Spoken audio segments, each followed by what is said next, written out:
ओम शांति 12/1/2026 प्रातः मुरली। ओम शांति। बाप दादा मधुबन। मीठे बच्चे, हाजी मीठे बाबा, तुम्हें पावन दुनिया में चलना है। इसीलिए काम महाशत्रु पर जीत पानी है। काम जीत जगत जीत बनना है। प्रश्न है, हर एक अपनी एक्टिविटी से कौन सा साक्षात्कार सबको करा सकते हैं? उत्तर है, मैं हंस हूँ या बगला हूँ। यह हर एक अपनी एक्टिविटी से सबको साक्षात्कार करा सकते हैं, क्योंकि हंस कभी किसी को दुख नहीं देंगे। बगले दुख देते हैं, वह विकारी होते हैं। तुम बच्चे अभी बगले से हंस बने हो। तुम पारस बुद्धि बनने वाले बच्चों का कर्तव्य है सबको पारस बुद्धि बनाना। ओम शांति। जब ओम शांति कहा जाता है तो अपना स्वधर्म याद पड़ता है। घर की भी याद आती है, परंतु घर में बैठ तो नहीं जाना है। बाप के बच्चे हैं तो जरूर अपना स्वर्ग भी याद करना पड़े। तो ओम शांति कहने से यह सारा ज्ञान बुद्धि में आ जाता है। मैं आत्मा शांत स्वरूप हूँ, शांति के सागर बाप का बच्चा हूँ। जो बाप स्वर्ग स्थापन करते हैं वह बाप ही हमको पवित्र शांत स्वरूप बनाते हैं। मुख्य बात है पवित्रता की। दुनिया ही पवित्र और अपवित्र बनती है। पवित्र दुनिया में एक भी विकारी नहीं है। अपवित्र दुनिया में 5 विकार हैं। इसीलिए कहा जाता है विकारी दुनिया। वह है निर्विकारी दुनिया। निर्विकारी दुनिया से सीढ़ी उतरते उतरते फिर नीचे विकारी दुनिया में आते हैं। वह है पावन दुनिया, यह है पतित दुनिया। वह है दिन सुख, यह है भटकने की रात। यूं तो रात में कोई भटकता नहीं है, परंतु भक्ति को भटकना कहा जाता है। तुम बच्चे अब यहाँ आए हो सद्गति पाने। तुम्हारी आत्मा में सब पाप थे, 5 विकार थे। उनमें भी मुख्य है काम विकार, जिससे ही मनुष्य पाप आत्मा बनते हैं। यह तो हर एक जानते हैं। हम पतित हैं और पाप आत्मा भी है। एक काम विकार के कारण सब क्वालिफिकेशन बिगड़ पड़ती है। इसीलिए बाप कहते हैं काम को जीतो तो तुम जगत जीत अर्थात नए विश्व के मालिक बनोगे। तो अंदर में इतनी खुशी रहनी चाहिए। मनुष्य पतित बनते हैं तो कुछ भी समझते नहीं। बाप समझाते हैं कोई भी विकार नहीं होना चाहिए। मुख्य है काम विकार। इस पर कितने हंगामे होते हैं। घर घर में कितनी अशांति हाहाकार हो जाता है। इस समय दुनिया में हाहाकार क्या है? क्योंकि पाप आत्माएं हैं। विकारों के कारण ही असुर कहा जाता है। अभी तुम समझते हो इस समय दुनिया में कोई भी काम की चीज नहीं। भंबोर को आग लगनी है। जो कुछ इन आँखों से देखा जाता है सबको आग लग जाएगी। आत्मा को तो आग लगती नहीं। आत्मा तो सदैव जैसे इम्प्योर है, सदैव जीती रहती है। आत्मा को कभी इम्प्योर कराते हैं क्या? शरीर को आत्मा तो सदैव जैसे इंश्योर है, सदैव जीती रहती है। आत्मा को कभी इंश्योर कराते हैं क्या? शरीर को इंश्योर कराया जाता है। आत्मा अविनाशी है। बच्चों को समझाया गया है यह खेल है। आत्मा तो ऊपर रहने वाली 5 तत्वों से बिल्कुल अलग है। 5 तत्वों से सारी दुनिया की सामग्री बनती है। आत्मा तो नहीं बनती है। आत्मा सदैव है ही सिर्फ पुण्य आत्मा। पाप आत्मा बनती है। आत्मा पर ही नाम पड़ता है पुण्य आत्मा, पाप आत्मा। 5 विकारों से कितने गंदे बन जाते हैं। अब बाप आए हैं पापों से छुड़ाने। विकार ही सारा कैरेक्टर बिगाड़ते हैं। कैरेक्टर किसको कहा जाता है यह भी समझते नहीं। यह है ऊंच रूहानी गवर्नमेंट, पांडव गवर्नमेंट ना कह तुमको ईश्वरीय गवर्नमेंट कह सकते हैं। तुम समझते हो हम ईश्वरीय गवर्नमेंट है। ईश्वरीय गवर्नमेंट क्या करती है? आत्मा को पवित्र बनाकर देवता बनाती है। नहीं तो देवता कहाँ से आए यह कोई भी नहीं जानते हैं। तो यह भी मनुष्य, परंतु देवता कैसे थे, किसने बनाया? देवताएं तो होते ही है स्वर्ग में, तो उन्हों को स्वर्गवासी किसने बनाया? स्वर्गवासी फिर जरूर नरकवासी बनते हैं, फिर स्वर्गवासी। यह भी तुम नहीं जानते थे तो और फिर कैसे जानेंगे? अब तुम समझते हो कि ड्रामा बना हुआ है, इतने सब एक्टर्स है। यह सब बातें बुद्धि में होनी चाहिए। पढ़ाई तो बुद्धि में होनी चाहिए ना, और पवित्र भी जरूर बनना है। पतित बनना बहुत खराब बात है। आत्मा ही पतित बनती है, 1-2 में पतित बनते हैं। पतितों को पावन बनाना यह तुम्हारा धंधा है। पावन बनो तो पावन दुनिया में चलोगे, यह आत्मा समझती है। आत्मा न हो तो शरीर भी ठहर ना सके, रिस्पॉन्ड मिल ना सके। आत्मा जानती है हम असूल पावन दुनिया के रहवासी हैं। अभी बाप ने समझाया है, तुम बिल्कुल ही बेसमझ थे, इसीलिए पति दुनिया के लायक बन पड़े हो। अब जब तक पावन नहीं बनोगे तब तक स्वर्ग के लायक नहीं बन सकोगे। स्वर्ग की भेंट भी संगम पर की जाती है, वहाँ थोड़े ही भेंट कर सकोगे।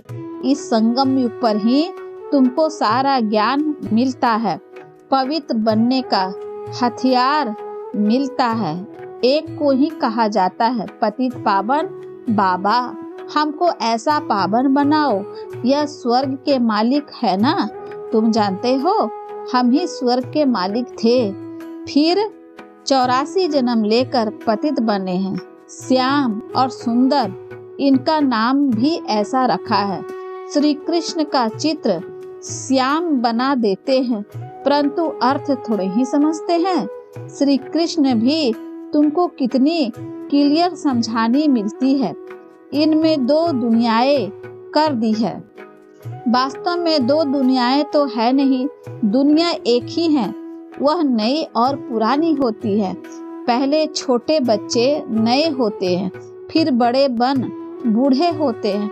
तो तुम कितना माथा मारते हो समझाने के लिए। अपनी राजधानी स्थापन कर रहे हो ना। लक्ष्मी नारायण ने समझाया है ना। समझ से कितने मीठे बने हैं। किसने समझाया? भगवान ने। लड़ाई आदि की तो बात ही नहीं। भगवान कितना समझदार, नॉलेजफुल है, कितना पवित्र है। शिव के चित्र आगे सब मनुष्य जाकर नमन करते हैं, परंतु वह कौन है, क्या करते हैं, यह कोई नहीं जानते।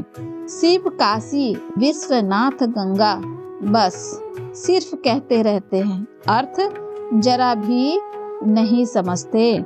समझाओ तो कहेंगे तुम क्या हमको समझाओगे, हम तो वेद शास्त्र आदि सब पढ़े हैं। परंतु राम राज्य किसी को कहा जाता है यह भी कोई जानते नहीं। राम राज्य सतयुग नई दुनिया को कहा जाता है। तुम्हारे में भी नंबरवार है, जिनको धारणा होती है। कई तो भूल भी जाते हैं, क्योंकि बिल्कुल ही पत्थर बुद्धि बन गए हैं। तो अब पारस बुद्धि जो बनते हैं उनका काम है औरों को पारस बुद्धि बनाना।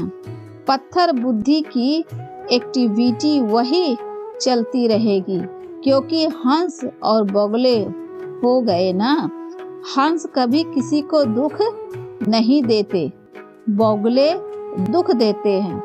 कई हैं जिनकी चाल ही बोगले मिसल होती है, उनमें सब विकार होते हैं। यहाँ भी ऐसे बहुत विकारी आ जाते हैं जिनको असूल कहा जाता है। पहचान नहीं रहती। बहुत सेंटर्स पर भी विकारी आते हैं, बहाना बनाते हैं। हम ब्राह्मण हैं, परंतु है झूठ। इसको कहा ही जाता है झूठी दुनिया। वह नई दुनिया सच्ची दुनिया है। अभी है संगम। कितना फर्क रहता है। जो झूठ बोलने वाले, झूठा काम करने वाले हैं, वह 3rd ग्रेड बनते हैं। 1st grade, 2nd grade, 3rd तो होते हैं ना। बाप कहते हैं पवित्रता का भी पूरा सबूत देना है। कई कहते हैं यह दोनों इकट्ठे रहकर पवित्र रहते, यह तो इम्पॉसिबल है। तो बच्चे को समझाना चाहिए योग बल न होने के कारण इतनी सहज बात भी पूरी रीति समझा नहीं सकते हैं। उनको यह बात कोई नहीं समझाते कि यहाँ हमको भगवान पढ़ाते हैं। वह कहते पवित्र बनने से तुम 21 जन्म स्वर्ग के मालिक बनोगे। वह है पवित्र दुनिया। पवित्र दुनिया में पतित कोई हो ना सके। 5 विकार ही नहीं है। वह है वाइसलेस वर्ल्ड, यह है विशेष वर्ल्ड। हमको सतयुग की बादशाही मिलती है, तो हम 1 जन्म के लिए क्यों नहीं पावन बनेंगे। जबरदस्त लॉटरी मिलती है, हमको तो खुशी होती है। देवी देवता पवित्र है ना। अपवित्र से पवित्र भी बाप ही बनाएंगे। तो बताना चाहिए हमको यह टेम्पटेशन है। बाप ही ऐसा बनाते हैं। बाप बिगड़ तो नई दुनिया कोई बना न सके। मनुष्य से देवता बनाने भगवान ही आते हैं। जिसकी रात्रि गाई जाती है, यह भी समझाया है। ज्ञान, भक्ति, वैराग्य। ज्ञान और भक्ति आधा आधा है। भक्ति के बाद है वैराग्य। अब घर जाना है। यह शरीर रूपी कपड़े उतार देने हैं। इस छीछी दुनिया में नहीं रहना है। 84 का चक्र अब पूरा हुआ। अब बाया शांति धाम जाना है। पहले पहले अल्फ की बात नहीं भूलनी है। यह भी बच्चे समझते हैं। यह पुरानी दुनिया खत्म होनी है। बाप नई दुनिया स्थापन करते हैं। बाप अनेक बार आए हैं स्वर्ग की स्थापना करने। नरक का विनाश हो जाना है। नरक कितना बड़ा है, स्वर्ग कितना छोटा है। नई दुनिया में एक ही धर्म होता है, यहाँ है अनेक धर्म। एक धर्म किसने स्थापन किया? ब्रह्मा ने तो नहीं किया। ब्रह्मा ही पतित से फिर पावन बनता है। मेरे लिए तो नहीं कहेंगे पतित सो पावन। पावन है तो लक्ष्मी नारायण नाम है। ब्रह्मा का दिन, ब्रह्मा की रात। यह प्रजापिता है ना। शिव बाबा को अनादि क्रिएटर कहा जाता है। अनादि अक्षर बाप के लिए है। बाप अनादि तो आत्माएं भी अनादि है। खेल भी अनादि है। बना बनाया ड्रामा है। स्वयं आत्मा को सृष्टि चक्र के आदि मध्य अंत ड्यूरेशन का ज्ञान मिलता है। यह किसने दिया? बाप ने। तुम 21 जन्मों के लिए धन के बन जाते हो, फिर रावण के राज्य में निर्धन के बन जाते हो। यहाँ से ही कैरेक्टर बिगड़ते हैं। विकार है ना। बाकी 2 दुनिया नहीं है। मनुष्य तो फिर समझते हैं नरक स्वर्ग सब इकट्ठे ही चलते हैं। अभी तुम बच्चों को कितना क्लियर समझाया जाता है। अभी तुम गुप्त हो। शास्त्रों में तो क्या क्या लिख दिया है। सूत कितना मुझा हुआ है, सिवाय बाप के कोई सुलझा न सके। उन्होंने ही पुकारते हैं। हम कोई काम के नहीं रहे हैं। आकर पावन बनाए, हमारे कैरेक्टर सुधारे, तुम्हारे कितने कैरेक्टर सुधरते हैं, कोई कोई के तो सुधरने बदले और ही बिगड़ते हैं। चलन से भी मालूम पड़ जाता है, आज महारथी हंस कहलाते हैं, कल बगुला बन पड़ते हैं। देरी नहीं लगती, माया भी गुप्त है ना। क्रोध कोई देखने में थोड़े ही आता है, भू भू करते हैं तो फिर वह बाहर निकलने से दिखाई पड़ता है।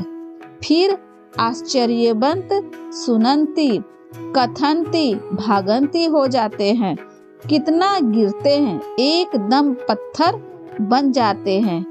इंद्रप्रस्थ की भी बात है ना, मालूम तो पड़ ही जाता है।